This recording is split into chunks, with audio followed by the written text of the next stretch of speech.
Assalamualaikum warahmatullahi wabarakatuh.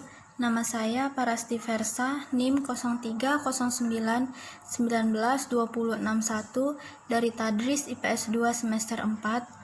Tujuan video ini saya buat untuk memenuhi tugas mata kuliah Pengembangan Masyarakat Indonesia dengan dosen pengampu Bu Nurizadora M.Hum. Baiklah, langsung saja saya akan menjelaskan materi yang pertama tentang masa berburu dan pengumpulan makanan tingkat sederhana. Kala Pleistosen yang berlangsung selama beberapa juta tahun merupakan masa yang terpanjang yang dilalui manusia dalam sejarah kehidupannya. Keadaan alam yang tidak stabil serta silih berganti dalam bentuk fisik, iklim dan sebagainya telah dihadapi oleh manusia yang terus mengalami perkembangan bentuk lahirlah dan perkembangan akal budinya. A. Keadaan bumi pada kala Pleistosen. Keadaan lingkungan fisik perlu diketahui terlebih dahulu untuk memberikan gambaran tentang keadaan alam yang bersifat anorganis seperti tanah, iklim, air, dan segala macam peristiwa alam yang berhubungan dengan ketiga hal tersebut, yang semuanya sangat mempengaruhi manusia. B. Alam binatang dan tumbuh-tumbuhan. Gambaran tentang kehidupan serta lingkungan hidup hewan pada Villa Pleistosen dapat disusun dari fosil-fosil hewan yang pernah ditemukan. 2. Masa berburu dan mengumpulkan makanan tingkat lanjut.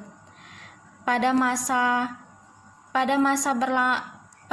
berlangsungnya hidup berburu tingkat lanjut di kala pasca Pleistosen, corak hidup yang berasal dari masa sebelumnya masih berpengaruh. Keadaan lingkungan hidup pada masa pasca Pleistosen tidak banyak berbeda dengan keadaan sekarang ini. A. Keadaan bumi pada kala pasca Pleistosen.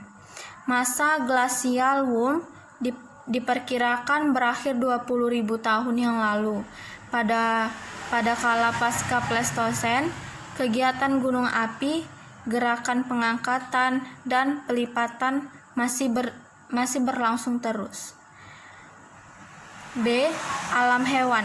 Akibat terputusnya wilayah Indonesia dari daratan Asia pada akhir masa glasial Wurm, terputus pula jalan hubungan hewan kedua daerah tersebut yang sebelumnya dapat dilalui dengan leluasa untuk bergerak dari daerah yang satu ke daerah yang lain. C. Manusia. Yang pertama itu ada ras pokok. Semenjak sekitar 10.000 tahun yang lalu, ras manusia seperti yang kita kenal sekarang sudah mulai ada di Indonesia dan sekitarnya. 2. Ada penduduk. Temuan-temuan rangka pasca Pleistosen di Indonesia dapat dibagi dalam 3 golongan, yaitu rangka dari bukit-bukit remis dari pantai timur Sumatera Utara. Yang kedua, rangka dari gua-gua di Jawa Timur. Dan yang ketiga, rangka dari gua-gua di Sulawesi Selatan dan Nusa Tenggara. 3. Masa bercocok tanam. Masa bercocok tanam lahir melalui proses yang panjang dan tidak mungkin dipisahkan dari usaha manusia prasejarah dalam memengaruhi kebutuhan hidup pada masa sebelumnya.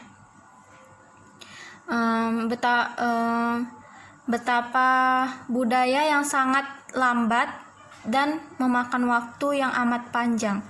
4. Masa perundagian.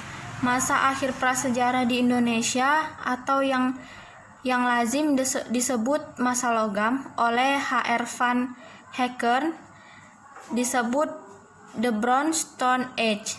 Hal ini disebabkan tidak ditemukan artefak lembaga sedangkan artefak dari perunggu dan besi ditemukan bersama dalam satu konteks.